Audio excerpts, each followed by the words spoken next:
When a hard-working nurse accidentally boards a billionaire's private jet, neither of them expects a mistaken flight to turn into a life-changing journey of love, hope, and healing in the City of Lights.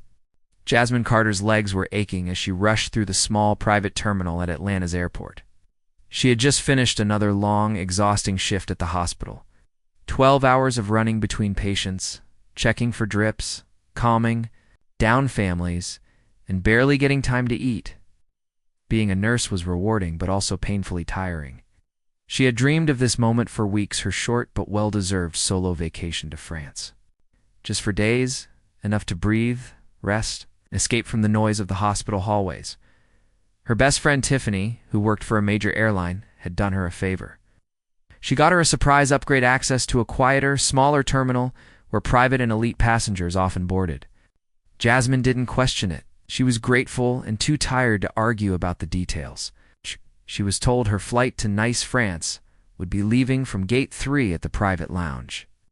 When she arrived, a well-dressed man at the counter smiled politely, glanced quickly at her ticket, and waved her through. Everything felt so strange. She expected chaos, long lines, crying babies, and someone shouting over a loudspeaker. Instead, it was quiet, almost too quiet. The hallway she walked down was polished and elegant. Soft jazz music played in the background. There were no other passengers around. She reached a door that led straight to the tarmac, and a man in a black suit greeted her, took her small suitcase, and opened the door to a sleek, shining private jet. It didn't feel real. Jasmine paused for a moment, blinking at the plane. This can't be mine, she thought. But then she remembered Tiffany saying something about industry perks and VIP magic. Maybe this was just one of those blessings from the universe that didn't need to make sense. She climbed up the stairs nervously. Inside, the plane looked like a hotel room with wings. White leather seats, golden trims, a fully stocked bar. Everything sparkled. She couldn't help but whisper wow under her breath. Ow. No flight attendants rushed to tell her where to sit. So, she gently sank into one of the plush seats, gripping the armrests like they might vanish. 10 minutes later, the engines began to hum. No announcements, no safety instructions. Just 2 crew members in tailored uniforms offering her a glass of water with lemon. Jasmine felt like she was in someone else's dream. Still, she smiled and sipped the water, reminding herself, "You work hard. You deserve this." Then he walked in. A tall man in a navy blue suit, with perfectly combed hair, stepped out from the private cabin near the back of the jet. He paused when he saw her, clearly surprised. He narrowed his eyes slightly, studying her face, as if trying to remember something. "Hi," he said slowly, a British accent wrapping around the word. "You must be Dr. Raymond." Jasmine blinked. No, I'm Jasmine. Jasmine Carter." He frowned. "Are you? With the medical team? From Boston?" "No, I'm a nurse from Atlanta," she replied. Her confusion now as deep as his. A silence hung in the air for a beat too long. Then the man gave a nervous chuckle and reached into his jacket for a phone. He tapped it a few times, frowned again, and looked up. "I think you're on the wrong jet." Jasmine sat up straighter. "Wait, what?" He walked closer, still polite but clearly puzzled. "This is Flight AX01. Private departure for Charles de Gaulle Airport, Paris. This isn't a commercial flight?" Her heart skipped. "Oh no. I'm going to Nice, France. Not Paris." They both stared at each other. Her face turned red. I think there's been a mix-up." The man ran a hand through his hair. "This is wild," he said, half laughing. "Well, we've already taken off. We're about an hour into the flight." "What?" Jasmine looked out the window in disbelief, as if expecting to see Atlanta still below them. "I thought it felt too smooth and expensive." He laughed again, louder this time. "You really didn't know? You just walked on?" "I showed the guy at the gate my ticket. He waved me through." "Well," he said, shaking his head, "you're officially my uninvited guest. I'm Alexander Grant, by the way." Something about the name rang a bell. Jasmine narrowed her eyes. "Wait, like the tech guy, the one who invented that app and owns half the internet? It's technically only about 11%, he said with a small grin. Jasmine suddenly felt like she was shrinking in her seat. A tired nurse from Atlanta sitting on a billionaire's private jet by total accident. She let out a half-nervous laugh. This is insane. The bathroom until we land? Alexander chuckled. You could, but that would make this trip terribly boring. She hesitated. I'm so sorry. I really didn't mean to. He held up a hand. Honestly, this might be the most interesting thing that's happened to me all year. Everyone around me is scheduled, polished, and fake. You're real. It's refreshing. Jasmine smiled, still unsure what to do. So, do I have to parachute out? Nope. You're coming to Paris. Her eyes widened. I don't even speak French. He smiled. Neither do I, but the food is great. You'll love it. Despite everything, her confusion, her embarrassment, her aching feet, Jasmine laughed. Not a polite chuckle, but a deep belly laugh she hadn't felt in months. Maybe it was the absurdity of the situation. Maybe it was the gentle hum of the jet. Or maybe for once she'll just let herself feel free. For the next hour they talked. Not about money or tech or fame. Jasmine told him about night shifts, the smell of hospital sanitizer, and how sometimes all she wanted was 10 minutes to herself. Alexander listened. Really listened. He shared stories of sleepless nights, working on code, betrayals from business partners, and how success sometimes felt lonelier than failure. Jasmine found herself relaxing. The awkwardness melted slowly. She wasn't just a mistake on his jet. Anymore, she was a person he was genuinely curious about. Later, a meal was served. Not airline food, but actual restaurant-quality dishes. Jasmine stared at the plate of truffle pasta like it might start dancing.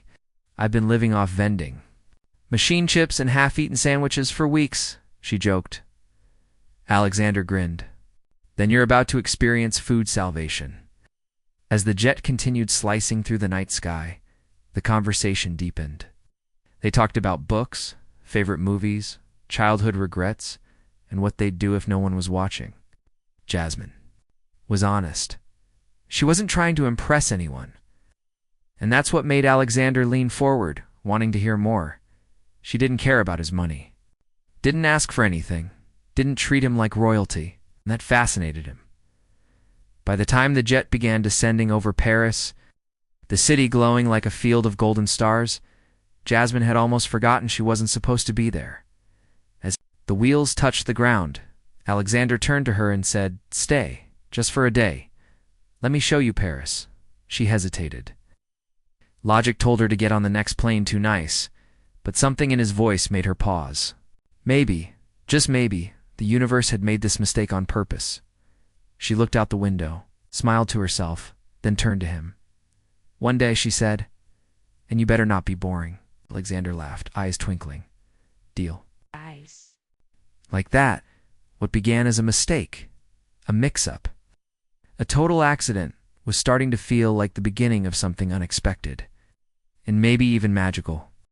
Jasmine stood at the doorway of the jet, blinking in amazement. The lights of Paris sparkled in the night like something out of a movie. The Eiffel Tower shimmered in the distance. She felt like she'd been dropped into a dream that didn't belong to her. She wasn't rich. She wasn't famous. And she definitely didn't plan this. Just yesterday, she had been mopping up spilled juice in the ICU and comforting a crying patient. And now, she was walking down the steps of a billionaire's private jet, wearing tired sneakers and carrying a tiny suitcase she bought on sale last year. Alexander walked beside her, calm and confident, with his hands in his pockets like this was just another normal Thursday night for him. A black luxury car was waiting for them, and a driver in a suit opened the door without saying a word. Jasmine slid into the back seat, her eyes wide, trying to take everything in. The city looked alive. The streets were busy, the cafes were still open, and music floated through the air like perfume. Inside the car, there was silence for a few minutes. Jasmine stared out the window, not sure what to say. She still couldn't believe she was here. She didn't even know what she was doing. "I'm really in Paris," she whispered. Alexander smiled softly. "Yes, you are. Still want to leave." "Tomorrow?" She looked at him. I don't even know where I am staying. You can stay at the hotel I booked. It has extra rooms. You can pick your own. Or I can fly you to Nice tomorrow morning. No questions asked. Jasmine thought for a moment. She didn't feel unsafe. Alexander had been nothing but polite, funny, and respectful. He didn't pressure her. He didn't act like he owned her time just because she accidentally boarded his plane. Instead, he treated her like someone worth listening to. She liked that. Still, she didn't want to depend on him for everything. Okay, she said one night, but I want my own room. And I'm paying for my meals. Alexander raised an eyebrow. You want to pay in Paris? Yes, she said. Even if I can only afford coffee and a croissant. He laughed. Fair enough. But if you get hungry later, I know a place. The car stopped in front of a 5-star hotel with tall glass doors and a glowing sign. The doorman greeted them as if they were royalty. Jasmine walked inside, feeling like she might break something with every step. The lobby had marble floors, chandeliers, and artwork she was sure cost more than her entire salary for the year. They checked in. Alexander handed the receptionist his card without blinking. 2 rooms, one for him, one for her. No pressure, no awkward looks. Jasmine appreciated that more than she could say. Inside her room, she stood by the window, staring out at the glittering city. She touched the thick curtains, the soft bed, the gold-framed mirror. It felt like the kind of place she'd only seen in magazines or movies. For a moment, she wondered if she had died and gone to some kind of fancy heaven. She changed into jeans and a clean shirt, tied her hair up, and stepped back into the hallway. Alexander was waiting, leaning casually against the wall like a scene from a romance novel. He didn't say anything cheesy. He just smiled and said, "Ready to see the city?" They walked through the Parisian streets like 2 old friends. Took her to a small cafe tucked away on a quiet street where jazz music played and candles flickered on the tables. The waiter greeted Alexander by name. Jasmine noticed how everyone looked at him with respect. But when they looked at her, they were curious. Some smiled. Some didn't. A few raised eyebrows.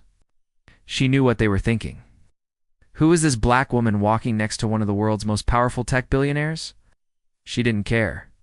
She sat tall, ordered hot chocolate and a Hamanchese crepe, and laughed out loud when Alexander struggled to pronounce fromage. They talked for hours. No business, no money talk, just real conversation. Jasmine told him about her mom, who worked 2 jobs so Jasmine could go to nursing school, about her dad who passed away from cancer, and how that pain made her want to help others. She shared stories from the hospital, both heartbreaking and funny, like the time an old man refused to take his pills unless she danced to his favorite Motown song. Alexander listened like no one had ever listened to her before. Not just with his ears, but with his eyes, his attention, his questions. He didn't interrupt. He didn't brag. He asked her how she kept going even when she was tired. He asked what scared her, what made her proud. And when she told him about her dream to open a free community clinic one day, his face changed. He looked at her like she wasn't just a nurse. "She was something rare, you know," he said softly. "Most people I meet want something from me. You just talk to me like I'm normal." She smiled. "That's because you are. You just have a fancier toothbrush than most." Laughed. So hard that people turned around to stare. Later, they walked along the Seine River. The lights reflected off the water. Boats passed by slowly. A street artist offered to draw their portrait, and Alexander surprised her by saying yes. On a little bench while the artist sketched, Jasmine couldn't stop smiling. It was strange and beautiful and unexpected. When they walked back to the hotel, it was nearly 2 a.m. Paris was still alive. Jasmine was wide awake, buzzing with energy. "I had fun," she said at her door. "So did I," he replied. "Thank you for not running away at the airport." "I thought about it," she admitted. "But then I figured, why not see what happens? Life's short." She looked at him for a moment. "Good night, Alexander. Good night, Jasmine." They didn't hug. They didn't kiss. It wasn't that kind of night. It was something better. real, comfortable, new. Inside her room, Jasmine lay awake, staring at the ceiling. She had never felt so far from home, but also never felt so seen. The next morning, sunlight poured into her room through tall windows. Jasmine opened the curtains and stared at the city below. People walked with baguettes, rode bikes, sipped coffee at little round tables. Everything looked soft, golden, peaceful. She got dressed and headed downstairs. Alexander was already there, drinking espresso and reading the newspaper like a scene from an old black-and-white film. "Bonjour." "Da-da," he said with a smile. "Don't start," she said, laughing. "I barely passed Spanish in school." They had breakfast together, French toast with fresh berries and cream. Jasmine offered to pay, but Alexander gently refused. "Let me get this one. You can buy the next one in Atlanta." She raised an eyebrow. "You planning to visit?" "Maybe," he said with a mysterious smile. After breakfast, they took a ride through the city in a vintage car. Alexander had planned a surprise visit to a hidden bookstore where authors sometimes read their unpublished works. The owner greeted Jasmine like she was a queen. They spent hours flipping through dusty books, laughing at silly titles, and reading poems aloud. In the afternoon, they sat at a tiny outdoor cafe. Jasmine noticed a couple taking selfies nearby, whispering and pointing. She realized they were staring at Alexander. Then one of them pointed at her phone and smiled awkwardly. "They probably think I'm your assistant or something," she joked. "Or your bodyguard," Alexander replied. They both laughed. But later, Jasmine noticed a different look from a woman at the next table, judging eyes, a wrinkle in her nose. The kind of look Jasmine had seen her whole life. The silent question. What is she doing here? It stung. Just a little, but it didn't ruin her mood, because right now she was in Paris, with someone who didn't treat her like a stranger. And she refused to let someone's small mind ruin her big moment. That night, they went to a small rooftop restaurant. Jazz music played. The Eiffel Tower sparkled in the distance again. It was like returning to a dream. They talked more. About fears. About loneliness. Jasmine admitted she sometimes felt invisible, even when surrounded by patients. Alexander admitted he often felt used, even when surrounded by friends. "It's hard to know who really sees you," he said quietly. "I see you," Jasmine replied. "Not the billionaire, just you." He looked at her, something soft in his eyes. When they returned to the hotel, Jasmine paused at her door. "Thank you," she said. "For what?" "For not being what I expected," he smiled. "I could say the same." This time, they hugged. Just a warm, simple hug that meant something more than words could explain. Inside her room, Jasmine sat on the bed and opened her phone. A message from Tiffany popped up. "Girl, where are you? I saw something online. Is that you with Alexander Grant?" Jasmine's heart skipped. She quickly searched her name. There it was. A blurry photo of her and Alexander laughing at the Riverside Cafe. A caption. "Who is the mystery woman seen with tech giant Alexander Grant in Paris?" Jasmine's fingers froze. Everything was about to change. The morning after her photo went viral, Jasmine sat on the edge of her hotel bed with her heart racing. Her phone wouldn't stop buzzing. Messages poured in, some from friends back home, others from unknown numbers and strange usernames on social media. Her name was trending, not just in her neighborhood, but around the world. A simple nurse from Atlanta was suddenly at the center of a story she didn't ask for. She turned off her phone and stared at the wall. All she had done was laugh at dinner and walk along the river with a man who happened to be a billionaire. And now, people were calling her names she didn't recognize. Judging her without knowing anything about her, there were comments calling her lucky, as if she had won some kind of prize. Others said she was after his money or using her looks to climb up. Some even mocked her clothes, her skin, her hair. The worst part was how quickly people turned her into a character instead of a human being. To them, she wasn't Jasmine the nurse. She was just the black woman with the billionaire. A soft knock came at the door. Jasmine didn't want to answer it, but she did anyway. Alexander stood there, holding 2 cups of coffee. His smile was gentle, but he could tell something was wrong. You saw the news? He asked. She nodded silently. I'm sorry, Jasmine, he said, stepping inside and closing the door behind him. I should have seen this coming. Should have protected. You better. Jasmine took one of the coffees and sat back down. She didn't sip it. She just held it, needing something warm in her hands. I didn't ask for this, she said quietly. I just wanted a break, some peace. And now the whole world is talking about me like I'm some kind of gold digger or celebrity girlfriend. Alexander sat across from her. People like to make up stories when they don't know the truth. And the internet makes it easy to be cruel without consequences. But why me? She asked. I didn't do anything wrong. Didn't even know who. You were when I got on that plane. That's exactly why they're watching, he said. Because it's real.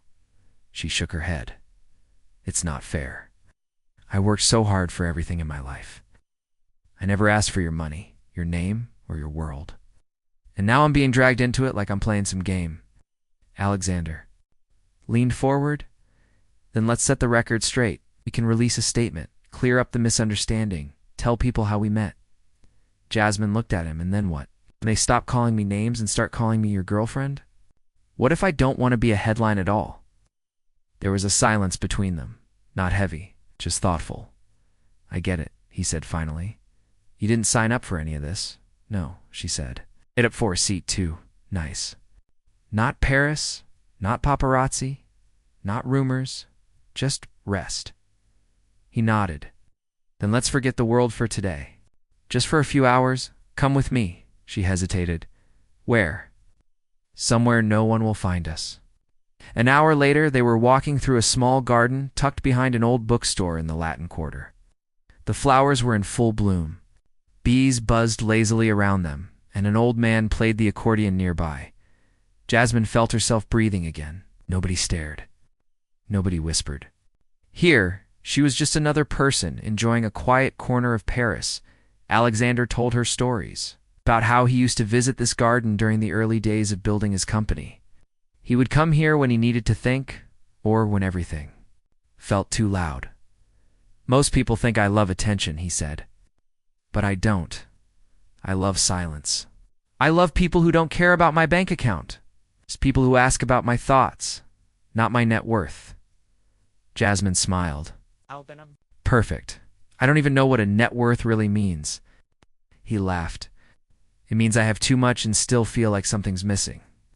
They sat on a stone bench and watched a child chase pigeons across the cobblestones. Jasmine felt calm for the first time that day. I'm scared, Alex, she said suddenly, using his nickname for the first time. It's not of you, of this. Of being seen like I'm part of a life I didn't earn. He looked at her gently. You earned everything that matters. Kindness, strength, wisdom. You just didn't ask for the spotlight. That's not your fault. She looked down. Maybe I should just go back, catch the next flight to Nice, and disappear. He was quiet for a long moment. Then he said, if that's what you really want, I'll make it happen. No pressure. No guilt. But if you stave in just for one more die, I want to show you something. She looked at him. What? My world. Not the headlines, not the money, just the parts of my life that matter. That evening, he took her to a small tech conference where he was scheduled to speak. Jasmine wore a simple dress she had packed, nothing fancy. She didn't want to stand out, but the moment they entered, all eyes turned to them. Not because of the dress, because of her presence beside him. People whispered. Some smiled politely. Some looked confused. Alexander didn't let go of her hand the whole time. He gave a short talk about innovation, the future of healthcare, and how technology could help underserved communities. Jasmine listened closely, surprised. This wasn't about robots or profits. This was about real problems and real people. After his speech, he introduced her to several people. When one woman asked, "So what do you do?" Jasmine proudly said, "I'm a nurse. I work in Atlanta." She didn't try to impress. She didn't downplay it. She said it like it mattered because it did. Later that night, on the rooftop of the hotel, Alexander handed her a folder. "What's this?" she asked. Something I started working on today. Just an idea, but it's based on what you told me. She opened it and saw a plan for a mobile healthcare clinic. Funding ideas, maps of underserved areas, budget breakdowns. It wasn't finished, but it was real. You listened, she whispered. Of course I did, he said. This world needs people like you. I can help you build something that lasts. Jasmine felt tears prick her eyes, not because of the money, but because someone believed in her dream enough to act on it.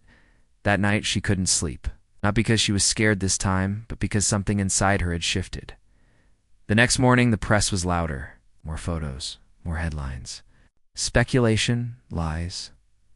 But Jasmine walked through the hotel lobby with her head high. She knew who she was. She was starting to think. Maybe it was okay to be seen, as long as she didn't lose herself. Alexander met her at the elevator. Still want to run? She looked at him, then smiled. Not yet. They spent the day visiting a small clinic outside the city. Jasmine talked to the staff, listened to patients, and took notes. She wasn't playing a role. She was being herself. And Alexander watched her with a quiet admiration. On the drive back, he said, this isn't just a romantic trip anymore. She looked at him. I know. It's something else now, he smiled. A partnership. And maybe she said, but you'll still have to earn it. That night, as they stood on a bridge watching the city lights, he reached for her hand. She let him, and in that moment the noise faded. The world outside might be watching. But in the quiet space between them, it didn't matter. What mattered was the laughter, the honesty. The way they saw each other clearly in a world full of blurry faces, and for the first time in a long time, Jasmine didn't feel like she had to explain who she was. She just was. The days in Paris moved like a beautiful slow dance, each moment flowing into the next with surprising ease. Jasmine found herself waking up not to the usual sounds of hospital alarms or hurried footsteps in the ICU, but to soft sunlight filtering through heavy curtains, the faint scent of fresh bread wafting up from the streets below, and the quiet rhythm of a city that seemed to breathe differently. She was far away from her usual life, yet for the first time in years, she felt alive in a way she hadn't expected. Alexander was by her side every day. Not as the distant billionaire she'd read about in the papers, but as a man who laughed freely, listened deeply, and showed a kindness that sometimes caught her off guard. They had slipped into a routine that felt natural, almost like they had known each other much longer than a few days. One morning, they decided to visit Montmartre, the famous artists' district. Jasmine had read about the narrow cobblestone streets, the artists painting portraits in open-air studios, the little cafes where poets once sipped wine and dreamed. As they climbed the steps toward the Saker, see your basilica, she felt her heart swell with hope. The neighborhood was alive with color walls painted in bright murals, flower stalls bursting with vivid blooms, and music spilling from open doors. Alexander pointed out a tiny bakery where the owner greeted him by name. Jasmine smiled, noticing how he was not only a man of wealth, but also someone who remembered the people who mattered in his life.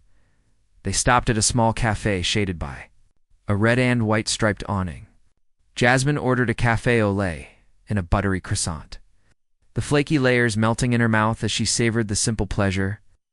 Alexander watched her with an expression that was both curious and tender. Do you think you'll stay in this world? She asked suddenly, her voice a mixture of hope and uncertainty. What do you mean? He replied. This life, the one that feels so far from my own. The glitz, the attention, the expectations. Can someone like me really belong here? Alexander took her hand gently. I think you already belong. You just need to believe it too. Jasmine squeezed his hand but looked away, a small knot of fear tightening in her stomach. Ow. She wasn't sure if she believed him yet. The whispers, the stares, and the impossible spotlight still haunted her. Later that afternoon, they attended a charity gala at a grand Parisian mansion. The event was designed to raise funds for healthcare initiatives around the world, and Alexander was one of the main sponsors. Jasmine, dressed in a simple but elegant dress Alexander had helped her pick, felt nervous as she walked through the crowd. She saw cameras flashing, reporters whispering, and people glancing her way. Some faces were friendly, others skeptical. She knew the rumors were swirling. Was she truly a partner to Alexander, or just a passing story? She didn't want to be anyone's headline. She wanted to be herself. Alexander stayed close, introducing her to influential people and making sure she was comfortable. When a famous talk show host approached to ask about their relationship, Alexander smiled and said, "Jasmine is an incredible nurse and a passionate advocate for healthcare. We're working on something meaningful together." Jasmine felt warmth spread through her chest. For once, someone was acknowledging her for who she really was, not just as a pretty face or a viral sensation. As the night wore on, she found herself talking to other guests about her dream of opening a free clinic in her hometown. She shared stories about the patients she cared for and the challenges she faced in the healthcare system. People listened, some nodding, others asking questions. She felt a new kind of confidence growing inside her. After the gala, Alexander and Jasmine walked along the Seine River, the city lights reflecting on the water like a million tiny stars. They talked about their fears, their dreams, the future. "I never imagined this trip would change me so much," Jasmine admitted. "I thought I'd just be a tourist for a few days, then go back to my life. But now, I feel like something has shifted inside me." Alexander smiled. "That's the magic of Paris and maybe the magic of unexpected meetings." Jasmine laughed softly. "I still can't believe I got on your jet by mistake. What are the odds?" He looked at her thoughtfully. Maybe it wasn't a mistake at all. In the days that followed, Jasmine found herself opening up in ways she hadn't before. She talked about her childhood, growing up in a small town, watching her mother work long hours and her father fight illness. She spoke about the long nights at the hospital, the patients who touched her heart, and the sacrifices she made to become a nurse. Alexander shared parts of his life to not the headlines or business deals, but the moments of loneliness, the pressure to always be perfect, and the guilt of feeling isolated even in a crowd.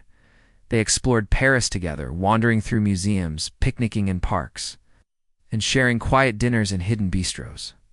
Every day Jasmine learned something new, not just about the city, but about herself. One afternoon, Alexander surprised her with a visit to a small community center where volunteers taught children and adults to use technology. Jasmine watched as he spoke passionately about using his resources to help those in need. She realized then that his world wasn't just about wealth. It was about possibility, and maybe, with his help, her dream of a free clinic could become real. But even as their connection deepened, Jasmine felt the weight of reality pressing in. The world outside was watching, judging, and waiting for her next move. She worried about the headlines, the gossip, and what her family and friends would think. Would they believe she belonged here? Or would they see her as someone who had changed too much? One evening, as they stood on the rooftop of their hotel, overlooking the sparkling city, Jasmine turned to Alexander. "I'm scared," she confessed. "Not of you, but of what comes next. Of losing myself in this story." He took her hands in his. "You won't lose yourself. You'll find a new part of who you are. And I'll be here every step of the way." She smiled, feeling the truth of his words. The night air was cool, the city lights twinkling like promises. For the first time, Jasmine allowed herself to imagine a future where she didn't have to choose between her past and her dreams, where love and ambition could exist side by side. The next morning, news broke that Jasmine and Alexander were officially working together on a healthcare project aimed at helping underserved communities in the U.S. The announcement was met with mixed reactions. Some celebrated the partnership. Others remained skeptical. Jasmine faced the criticism with newfound strength. She knew the road ahead would not be easy, but she was ready. Together, they traveled back to Atlanta, where Jasmine reconnected with her family and friends. She shared her experiences, the challenges, and the hope she felt. Her community rallied around her, inspired by her courage and vision. And as Jasmine stood before a crowd at a local event, announcing the launch of their mobile clinic, She realized that the journey she began by boarding a billionaire's jet by mistake had transformed her life in ways she never imagined. It wasn't just a romantic trip in Paris anymore. It was the start of something bigger, something real, and for Jasmine, that was everything. The weeks following Jasmine and Alexander's announcement about their healthcare project were a whirlwind of emotions and challenges. Jasmine had returned to Atlanta, the city she loved, but everything felt different now. She was no longer just the hardworking nurse who cared for patients quietly. She had become a symbol, a story in the news, and a face of hope for many. At first, the attention was overwhelming. People recognized her on the streets, approached her for photos, and asked for interviews. Some were supportive, cheering her on for stepping into a bigger role. Others were suspicious, questioning if she was simply using Alexander's influence to advance her own goals. But Jasmine had learned to focus on what mattered: the people she wanted to help and the dreams she was determined to make real. Alexander stayed close, balancing his busy schedule with moments dedicated to their project. They spent hours planning, meeting with healthcare workers, community leaders, and potential donors. Jasmine was amazed by how much effort it took to turn an idea into reality. It was one thing to care for patients one-on-one. It was another to build a system that could help thousands. Together, they worked on creating a mobile clinic-in innovative vehicle, equipped with medical supplies and staffed by compassionate professionals. This clinic would travel to neighborhoods where healthcare was scarce, providing free checkups, vaccinations, and health education. Jasmine's role was crucial. She knew the needs of the community firsthand and was determined to ensure the clinic addressed the real challenges people faced. She also wanted to make sure it was welcoming to everyone, regardless of race, income, or background. As they launched the clinic, the response was overwhelming. Families lined up, grateful for the care and attention they had been missing. Children received vaccines, elderly patients got their medications, and people learned about healthy habits that could change their lives. Jasmine's heart swelled with pride. Every time she saw a smile or heard a word of thanks, she was living her dream, and Alexander was by her side every step of the way. But it wasn't all smooth sailing. The media continued to scrutinize their partnership, and some critics accused them of publicity stunts or questioned the sustainability of their project. Jasmine sometimes felt the weight of those doubts pressing down on her. She worried about being judged, not just as a nurse or a partner, but as a black woman in a world that wasn't always kind. One evening, after a long day at the clinic, Jasmine sat alone in her apartment, exhausted and overwhelmed. Doubts crept in. Was she strong enough to face the challenges ahead? Could she keep balancing her old life with this new one? Was she truly making a difference, or was it all just a story that would fade? Her phone buzzed with a message. It was from Alexander. "Come to the rooftop. I have something to show you." Curious, Jasmine went up to the rooftop of her building. There, Alexander waited with a small box wrapped in simple paper. "What's this?" she asked, smiling despite her tiredness. "Open it," he said softly. Inside was a beautiful necklace, a small pendant shaped like a heart, crafted from delicate gold. It was simple but elegant. "I wanted to give you this," Alexander said. "Not as a symbol of money or status, but as a reminder. You are strong. You are kind. You are the heart of everything we're building together." Jasmine's eyes filled with tears. It wasn't the gift that moved her, but the meaning behind it. For so long, she had felt invisible, unheard, and unimportant. Someone saw Hertha. Real Haran valued her for all that she was. They stood together on the rooftop, the city lights twinkling around them. In that moment, the noise and the pressure melted away. All that mattered was the connection they shared. In the following months, Jasmine and Alexander's project grew. More mobile clinics were launched in different cities. They partnered with local organizations, hired nurses and doctors who shared their passion, and continued to raise awareness about healthcare inequality. Jasmine became a public speaker, sharing her story to inspire others. She spoke at schools, conferences, and community events, encouraging young people, especially black girls, to dream big and believe in their power. Her family was proud, her friends supportive, and even strangers reached out to thank her for making a difference. Through it all, Jasmine and Alexander's relationship deepened. They learned to trust each other, to communicate honestly, to support one another through ups and downs. They still had disagreements and moments of doubt, but their shared vision and respect kept them strong. One day, Alexander surprised Jasmine with a visit to her old hospital. Walking through the halls where she had worked for years, Jasmine felt a rush of memories, both joyful and painful. She introduced Alexander to her colleagues, some of whom were skeptical at first but gradually warmed up as they saw his genuine interest and respect. Jasmine felt grateful for this moment of bridge between her past and her future. She realized that she didn't have to choose between the two. She could carry her roots with her, even as she embraced new opportunities. The story of the nurse who boarded a Billionaire's jet by mistake had become something much bigger, a story about courage, resilience, and the power of unexpected connections. And as Jasmine looked out over the city's skyline, hand in hand with Alexander, she knew their journey was just beginning. There would be challenges ahead, but also hope, love, and the chance to change lives. For Jasmine, that was the greatest adventure of all.